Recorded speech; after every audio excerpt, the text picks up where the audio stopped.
Unitarian Church where? Garden Home. On that day? The day after. Or somewhere around 9/11. I mean, afterwards. I was here the day after. Well, I was here on the first Sunday. Oh, yeah, it happened. In Portland, you mean? I was right here. Oh, so it wasn't here. Something else, huh? It was something else. You need to send me your, or write it down. Give me your Information. name and So an email. sure. And I can do that on the website. I don't know. You can tell that guy right there. That guy? Ryan, yeah. Okay, thank you. Oh my God, my thing.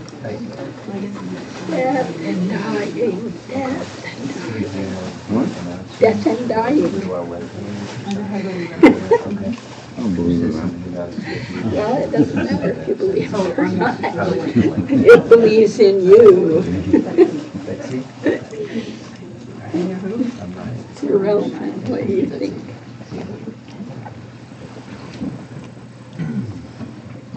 Why is everybody way out there? There's lots of room in here.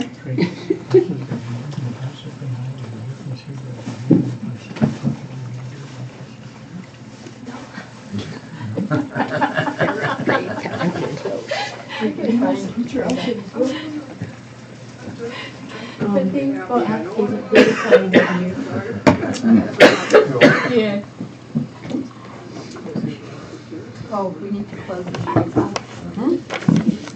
What do you do? Put this on? No, it's the shades. We're gonna have to put trimmers in here. The shades. It's the streaming deal.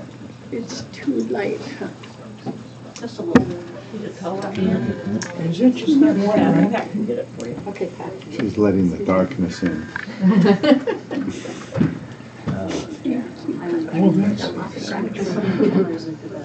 Did that work for you, Marcy? What? That extra Yes. strong thing. Isn't it incredible? It stops coughing. Because it's so strong.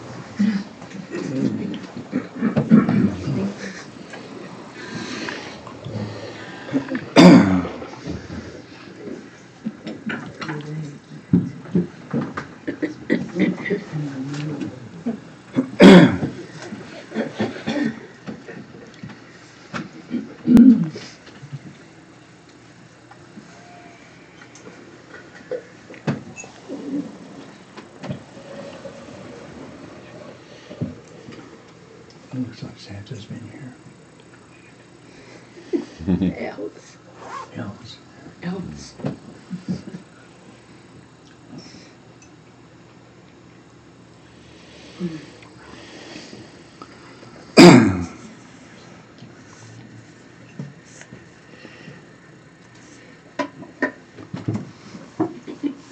Whenever there is a celebration of some kind of religious or spiritual thing, I always find myself wondering why they or why we do that. Why do we celebrate?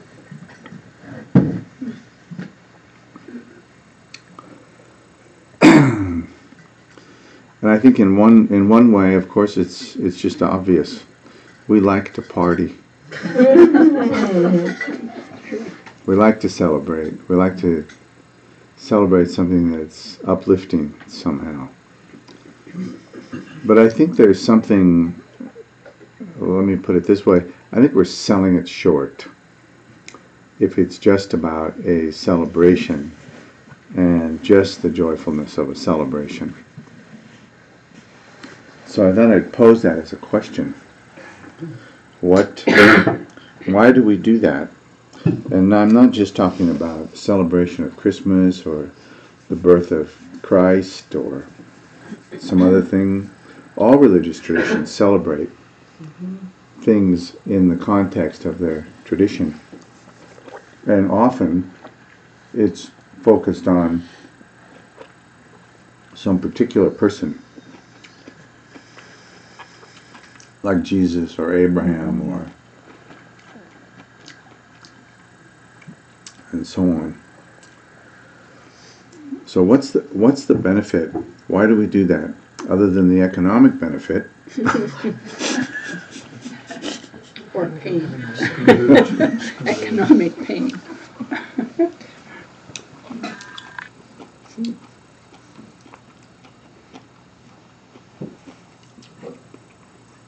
I'm in a choir. It's called Sing Portland, and one of the songs we've been singing this season is called.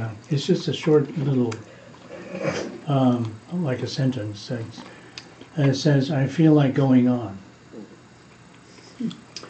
and then there's another sentence that comes in. Though trials mount on every side, I feel like going on, and it just gets repeated over and over.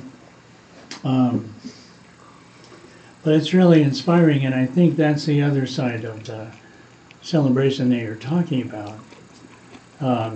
Because trials mount on every side, and we need to encourage ourselves.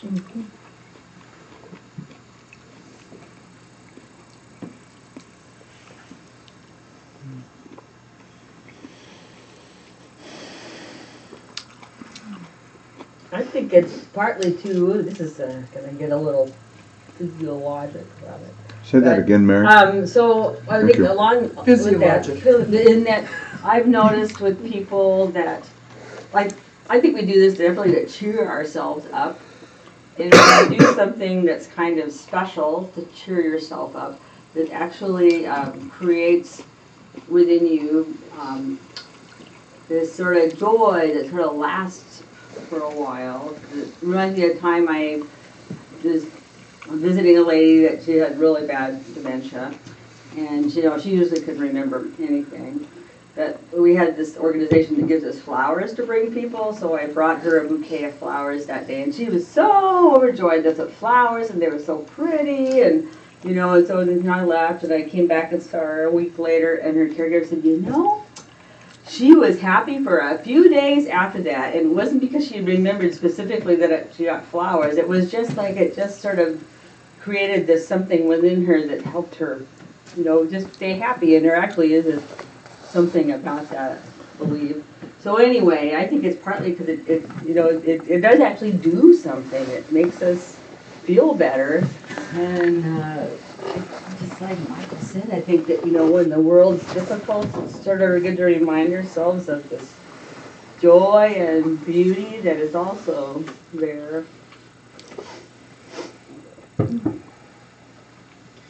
And we celebrate these people that are so inspiring. That Christ, Jesus, did this incredible teaching with his life. And he's so inspiring that he went before us. Like Buddha went before us. And these beings, they want to uplift all of us. And so we celebrate, remember them as pulling us forward. It's like, Guru Yoga, it's like, they're bringing us up. They're pulling us up. And to remember them is a blessing. Mm-hmm. Yeah, it's good.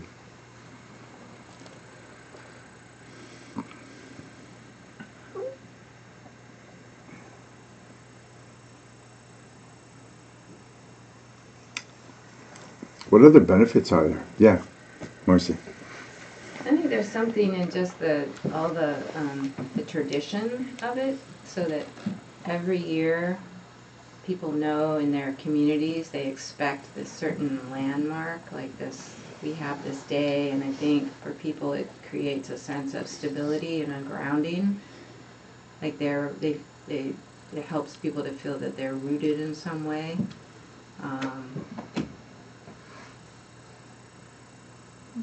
Reminds them of who they are, kind of like a reminder of what's important to them, or what they're choosing to be important.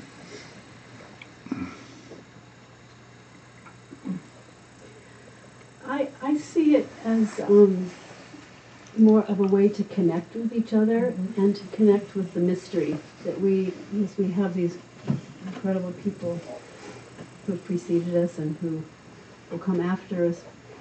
And all of this celebration reminds me of just coming together, just sitting with each other and just being present with the unknown, really the mystery that prevails, that keeps us moving toward that place of connecting with that mystery somehow. And we've turned it into lots of presents and lots of stuff that makes us feel like we're connecting, and then we walk away and don't feel quite connected. Yeah, there's a way, isn't there, that we don't want to give up the mystery. It's as if we knew that it couldn't actually be understood. And so if we actually came to understand it, we would have solidified a misunderstanding. Yeah. Something unspeakable about it. Yeah.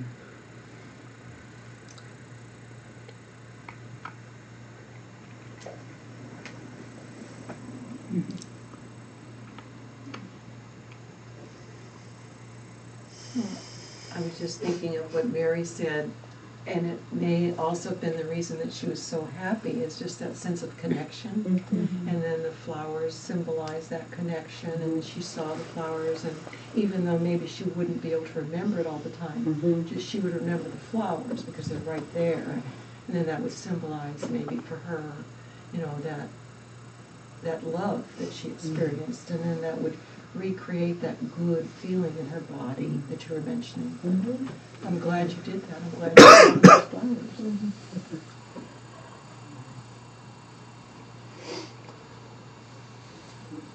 Another word that comes to mind is kind of piggybacking on the connection is community, feeling a part of the larger whole.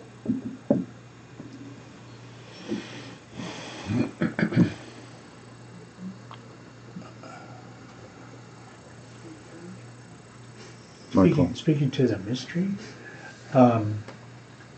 the symbol of that little baby in a manger, for example, that has all the power to move the world, is really amazing. A symbol, because it's like so precious and so defenseless and vulnerable, and right away in the story the babe is under assault, from the powers of the world, and yet it's the locus of all the power and mystery in the universe, right there. It's a pretty amazing symbol.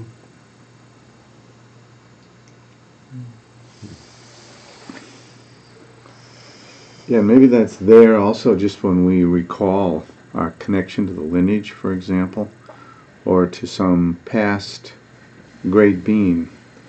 That recalling and that connection is also fragile in that same way, just not so obvious. Yeah. But we celebrate the connection, and then there's ceremonies for doing that to make it a little more I don't think it's so much to make it inspiring as it is to make it strong. Yeah.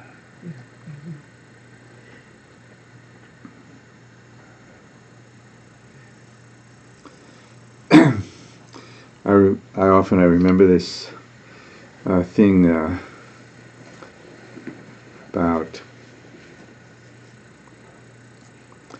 about different forms of government, and people will often say that the best form of a government is a benevolent monarch.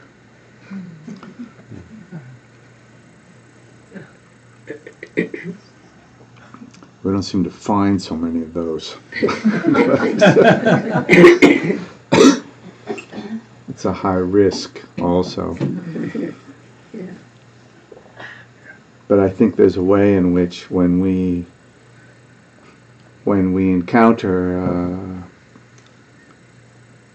maybe even some ancient person who wrote and was inspiring, we have a certain sense of appreciation for the gift of connection, and that the inspiration is, while it's fragile, we also have it with us all the time. So in one way it's fragile, in another way it's not fragile. It just feels like it because in a way it's like so hard to get to touch it. Yeah. It's there, but getting there. I think there's a piece here also. We often in Vajrayana practices, we often involve ourselves in ceremonies and rituals that for a period of time feel bewildering in a not very positive way. It's like, why are we doing this? And there is, I think, a key here in what we're talking about, is that in order to know why you're doing something, you have to connect it with what you already know and understand somehow, or you can't cross that bridge. So we all appreciate someone, a friend, a pope, if you will, someone who is inspiring and feels worthy to us. Then we sort of we're happy that they're in the world. And so when we do those rituals, it's helpful to recall from a personal perspective those kinds of relationships that we have with someone who's alive or they're gone, so that we can sort of breathe life into the ritual.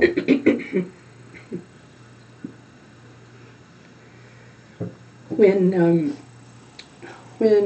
a group of us were on a 3-month retreat doing the Vajrayana practice of Vajrasattva, which is this purifying practice, Lama Zopa Rinpoche came and set us in the retreat with an empowerment, and he said something that really astonished me, and it touches on what Michael was saying. This little baby, one of the powers is that vulnerability, but it's also the purity. And he said,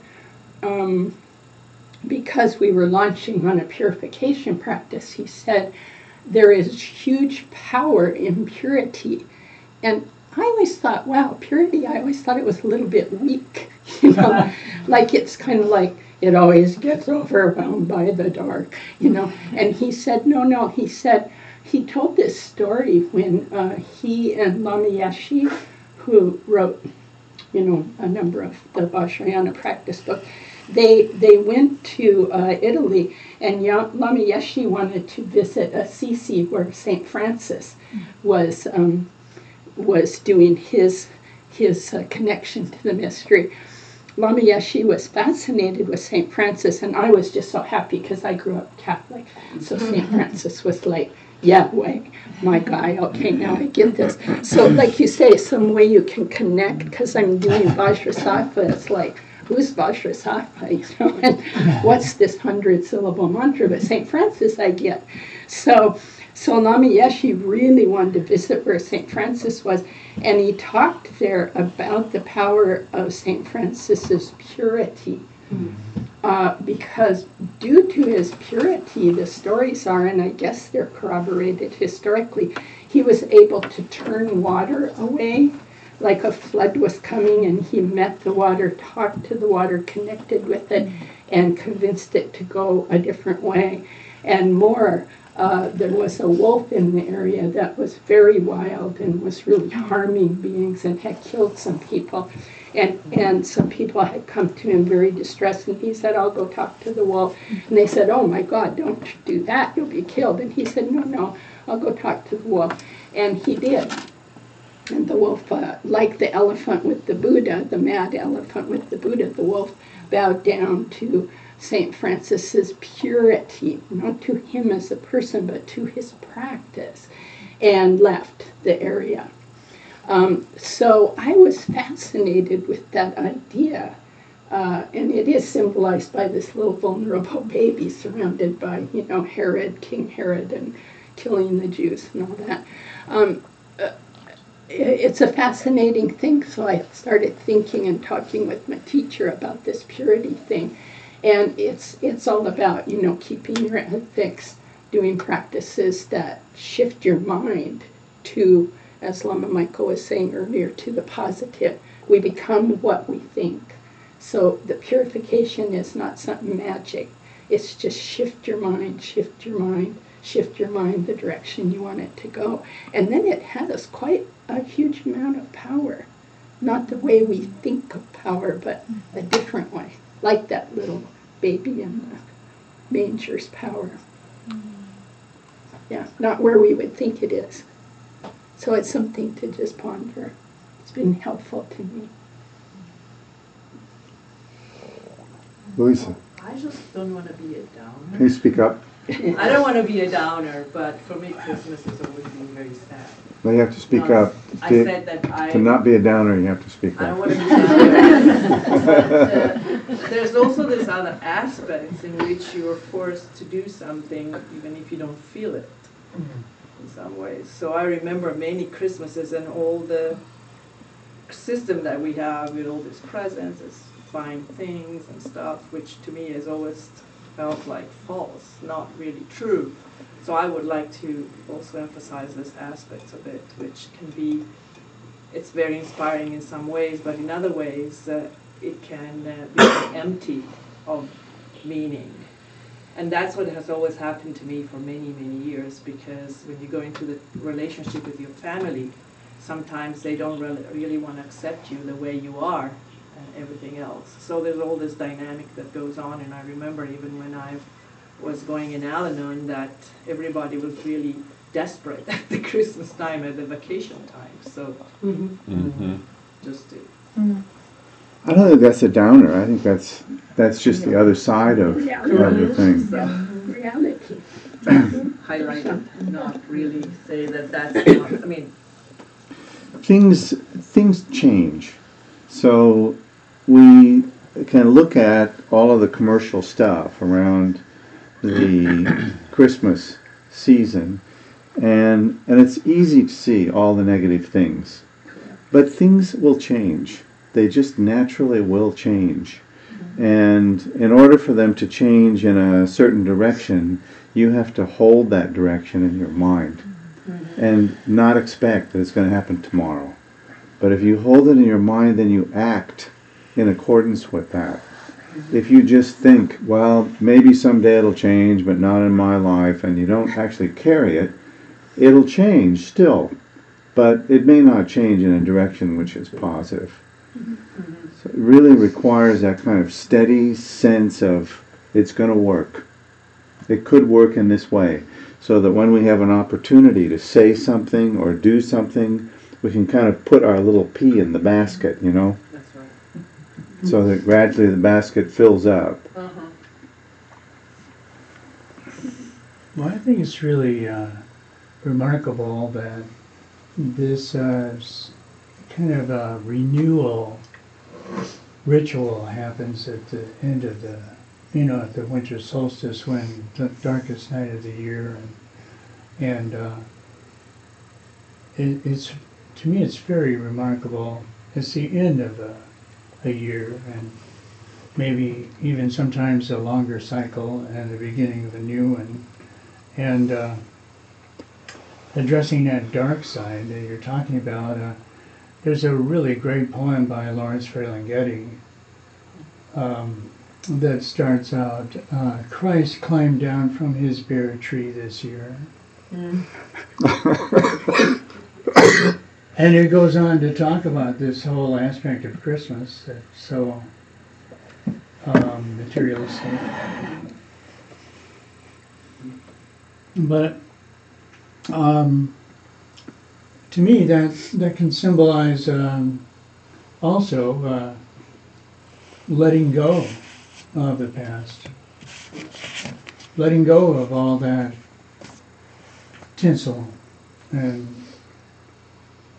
decoration that no longer means anything to you, and moving forward into a fresh approach to life, a fresh approach to maybe not even though using those symbols again, maybe adopting new symbols, but wanting to bring in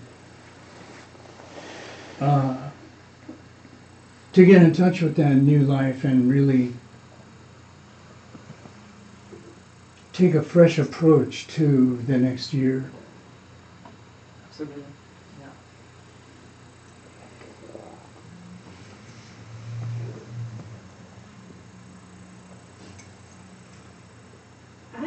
As you're talking, one of the things that comes up for me is like the rituals around or celebrations are like doorways, and there can be a lot of like cultural stuff that could be positive or negative around the doorway, and there could be some doorways that's like, I don't even want to go in that doorway.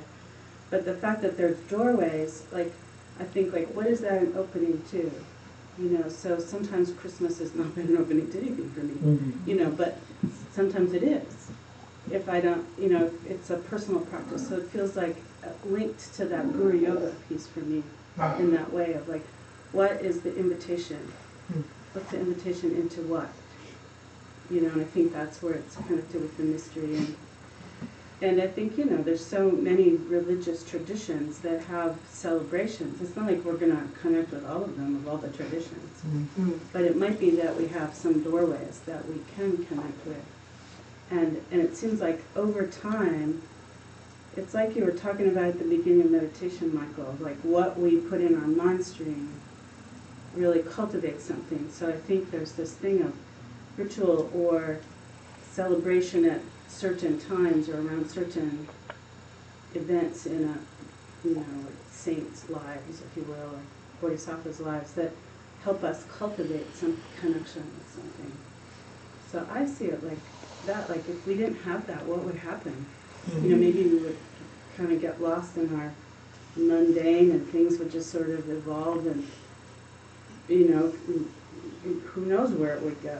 But there's something about coming back to that and seeing it as kind of a fresh, for me, like what I've kind of tried to do is like, what is that? So that's my thought about it when we're talking about it. Thanks, Carol.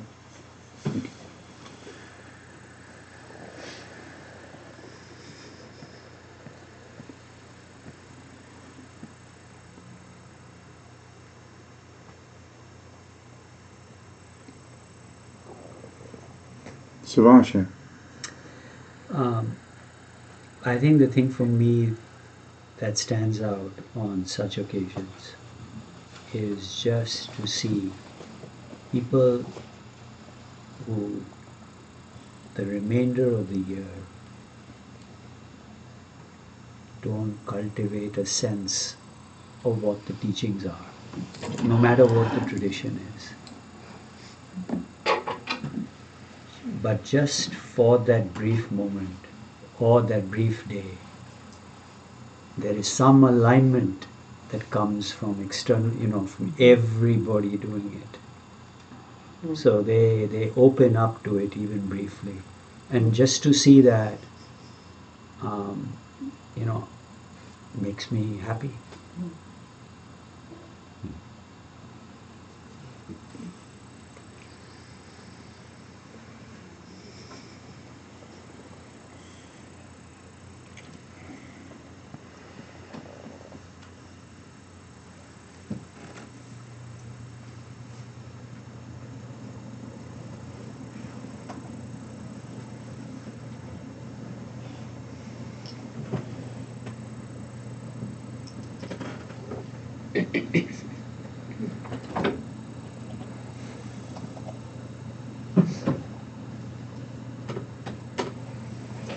Is there anything else you want to raise today?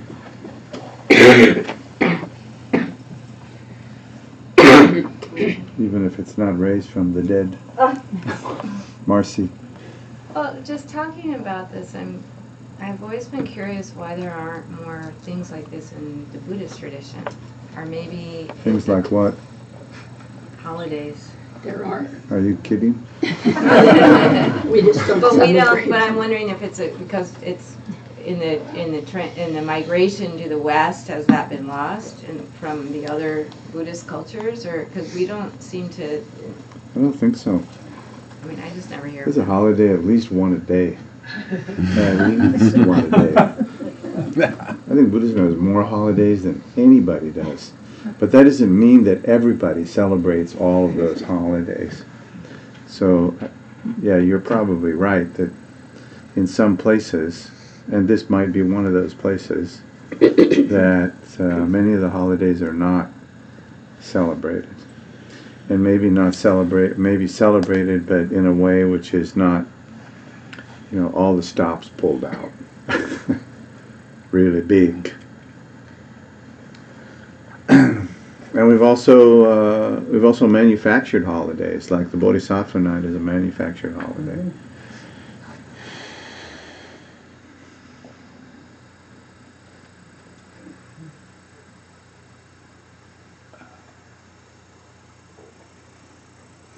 Seems like Buddhism's got a much more internal focus. Certainly in the West, where there is so much external focus, it seems like that festival thing is sort of something many of us are trying to get away from, and so that would be one reason why there might not be so many celebrated holidays here. I'm just guessing. But then on the 3-year retreats, like they do 2 to 3 soaks a week. So they're like almost continuously celebrating. It's really, so we're in a different place outside. It's hard to get people together from work and family and all those things to do these things. But if you're living on a retreat, then of course that's all you're doing. Your job is to celebrate. Wow. And so the celebration just goes on, sometimes 2 a day. Wow. And they last for an hour and a half to 2 hours each. And that's true in the monasteries too, like Absolutely, the day yeah. of the Buddha's birth, enlightenment and death. Those are very ritualized, and part of it is in our lay lives. We don't have time to learn these rituals, and we don't want to come together and just eat and party, because that would flatten it out. But the actual traditional rituals take some time to learn them, to do them, well. So I think we're in the middle of figuring all that out. Yeah. But that's a big, big holiday. They say, at least in the Tibetan tradition, those 3 are all on the same day. The Buddha was born on the same day and got enlightened later on the same day and passed into Parinirvana on the same day. Then the Chinese Buddhists do it on a different day. No, they have a different calendar. So a lot of this is also culture bound. And we're going to be figuring that out. I mean, your question's so germane. As these come to the West, what do we do?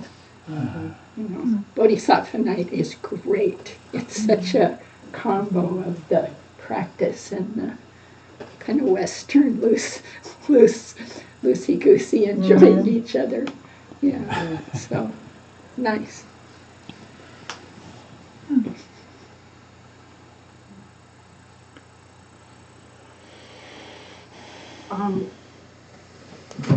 I was sitting here very confused and even negative, but this has really helped me. This discussion has helped me a great deal, just have hope in a sense. I grew up I'm about as genetically Jewish as you can get, and in a family that was more or less Jewish, and we were Jewish, anyway. And so this is this odd growing out time You know, like everybody else was partying and getting lots of gifts, and they would give me 8 small gifts on Hanukkah. It was just this odd sort of thing, and it's not a high holy day, and it's like no one knows what the heck we're doing. You know, anyways, just confusion for me, and feeling left out, and also being a person that was always I didn't understand. I'm not very social. You know, I don't get the partying thing. I still avoid them, but over time I have. Developed an appreciation and a willingness to be a little bit more positive about it. And okay, it's stressful, but I can give some gifts. It's okay. It doesn't have to be. I don't consider myself religiously Jewish. I even spent some time being Christian for a little while. You know, so I've done a lot of journeys throughout my life, and it just seems like what you explained about the holidays in Buddhism and Guru Yoga, which is something I guess maybe I'll look forward to in the future, maybe another life, I don't know. This is that other life. How many times are we going to do this? Typically this one would be the last one, but you never know. I'm hedging my bets, let's go that way. And it just was really good to hear all that positive stuff about transforming it and, you know, and being as positive as possible, which can be infinitely positive if you want it to be, and make that effort. And thank you. It was really helpful. I was just sitting here going, oh my gosh, I'm so confused. You know? So it was very helpful. Thank you. Time for a fact check. You gave a very nice birthday party. And you were being social, and it was well attended, just for the record. Thank you. Let me tell you, the effort, the emotional, mental, spiritual effort it took me and physical effort was a good deal for this introvert, you know. Big I. So, thank you.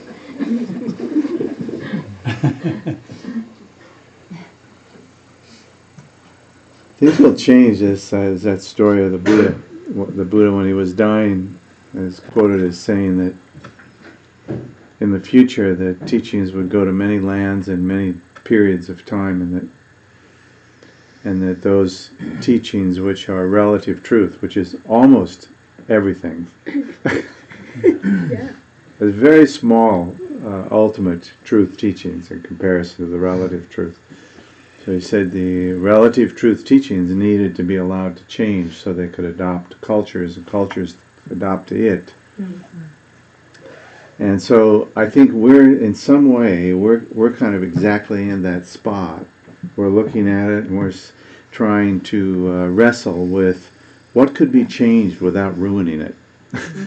We want to do X. Is that a problem or not a problem? Like really, there's a lot of that sort of thing going on, and I think that in the best case, people are very careful and kind of conservative about that. But gradually, it will change. And the very thing that we complain about, that we actually don't have right now, that is to say, hard and fast rituals, will come to be just by virtue of dint of force over time.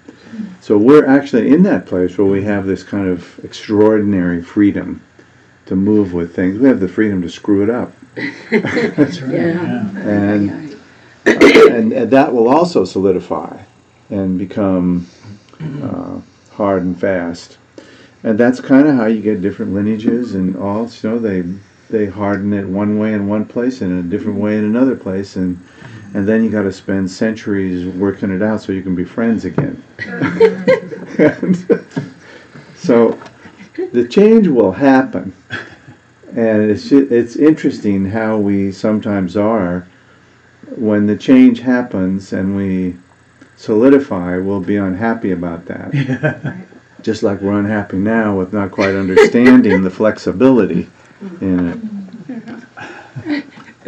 This is just us. Too loose, too tight, too loose, too tight. Yeah, too tight, too loose. Too tight, too loose. It's always what we're doing.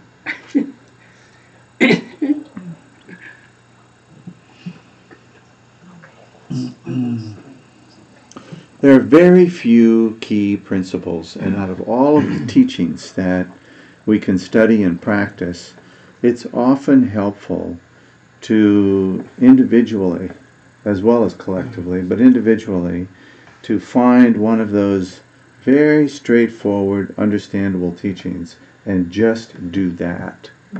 Like the four immeasurables, for example, where you first start with equanimity and you think about all beings being endowed with that primordially pure nature, and the only issue is they don't recognize it. So you take that kind of equanimity that can come out of that, almost like a position, and you just hold it so that everyone you meet, you recall, this person also has that, this person also has that.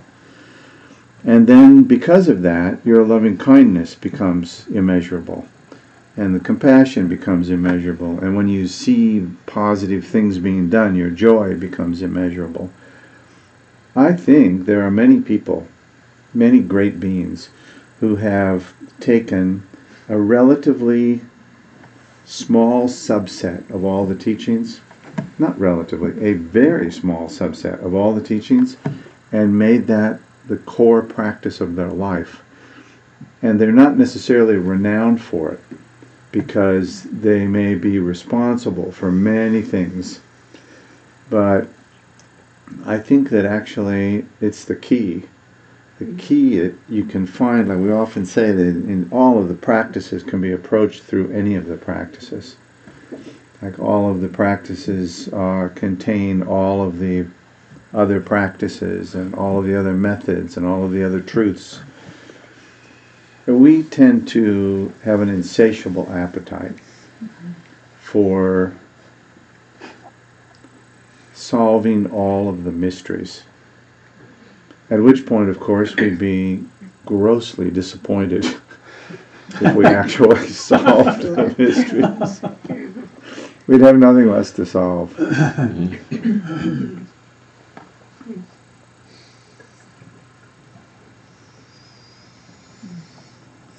Well, now what? Wait till it snows? Anything else?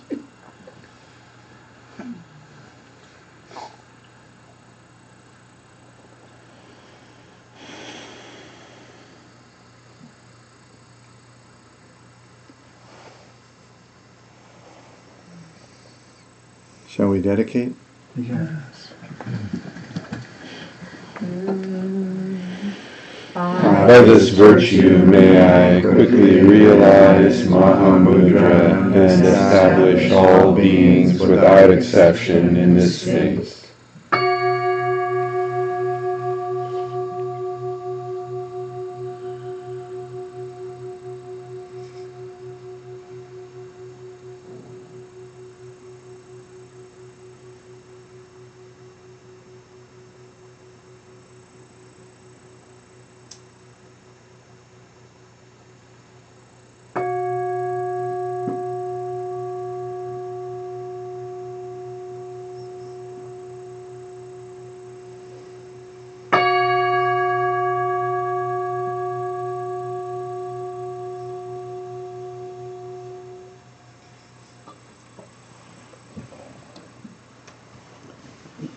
Thank you all for coming. I expected 3 people today. I hope you're not too disappointed. The rest of you? Yeah, go home. Go home, yeah. Which 3? Yeah. Which 3 was that? One of these is a request for refuge. Oh. It was dropped off here, so I think it's that one I'm writing. Okay.